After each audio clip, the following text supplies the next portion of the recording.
الحمد للہ الذی ابدى الافلاک والارضین والصلاة والسلام علی من کان نبی وآدم بین الماء والطین اما بعد فاعوذ باللہ من الشیطان الرجیم بسم اللہ الرحمن الرحیم ان اللہ لا یغفر ان یشرک به ویغفر ما دون ذلک لمن یشاء صدق اللہ العظیم اللہم صل وسلم دائما ابدا علی حبیبک خیر الخلق کلہم۔ الحمدللہ تعالی اللہ رب العزت کا بے پایاں فضل ہے۔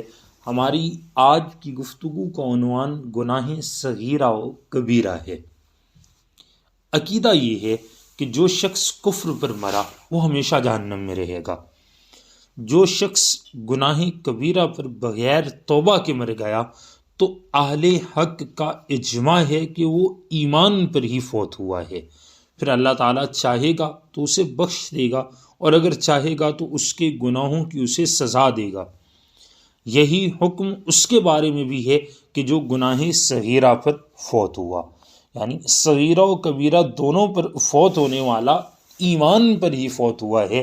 اب یہ اللہ کی مرضی ہے کہ وہ اسے معاف فرمانا چاہے تو معاف فرما دے، اللہ رب العزت گرفت کرنا چاہے تو اس کی گرفت ہو جائے، لیکن جو کفر پر مرا وہ ہمیشہ ہمیشہ کے لیے جہنم میں رہے گا، خالدین فیہا ابدا۔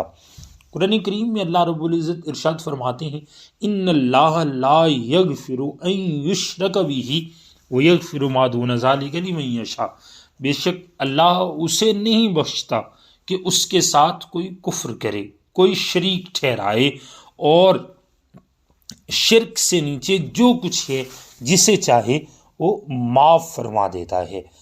آقا کریم صلی اللہ علیہ وآلہ وسلم ارشاد فرماتے ہیں، صحیح بخاری کی روایت ہے، فَيَقُولُ وَعِزَّتِي وَجَلَالِي وَكِبْرِيَائِي وَعَظَمَتِي لَأُخْرِجَنَّ مِنْهَا مَنْ قَالَ لَا إِلَٰهَ إِلَّا اللَّهُ۔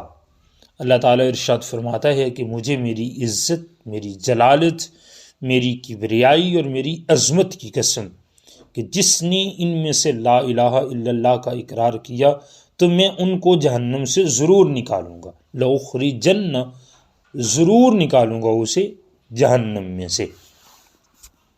یہ اللہ رب العزت کی شان کریمی ہے کہ وہ فقط اقرار لا الہ الا اللہ پر، یعنی اقرار توحید اور اقرار رسالت کے ساتھ بندہ مومن کو جہنم سے نجات عطا فرماتے ہیں۔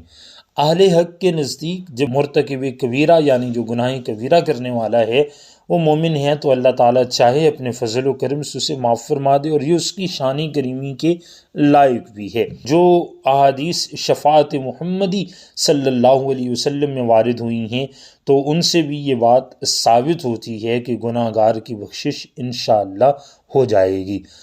آج بھی خارج کا عقیدہ ہے کہ گناہ گار کافر ہے اور وہ جہنم میں ہمیشہ رہے گا، اس کی کوئی بخشش نہیں۔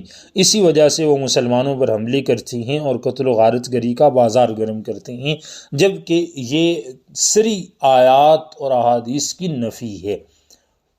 ہمیں اللہ رب العزت کے احکام کو ان معنوں میں یاد رکھنا چاہیے کہ رب کریم فقط للہ الواحد القہار، وہ قہار نہیں ہے بلکہ اس کی صفت رحمان بھی ہے، اس کی صفت رحیم بھی ہے۔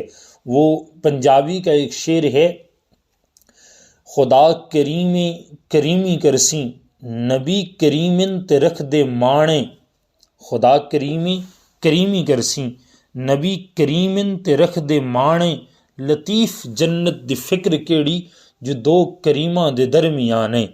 رب کریم اپنے نبی صلی اللہ علیہ وسلم کے صدقے ہمیں ہمارے گناہوں کی معافی ضرور عطا فرمائیں گے، لیکن ہمیں احتیاطاً گناہوں سے بچنا چاہیے۔ اللہ رب العزت عمل کی توفیق عطا فرمائے۔ آخر دعوانا ان الحمد للہ رب العالمین۔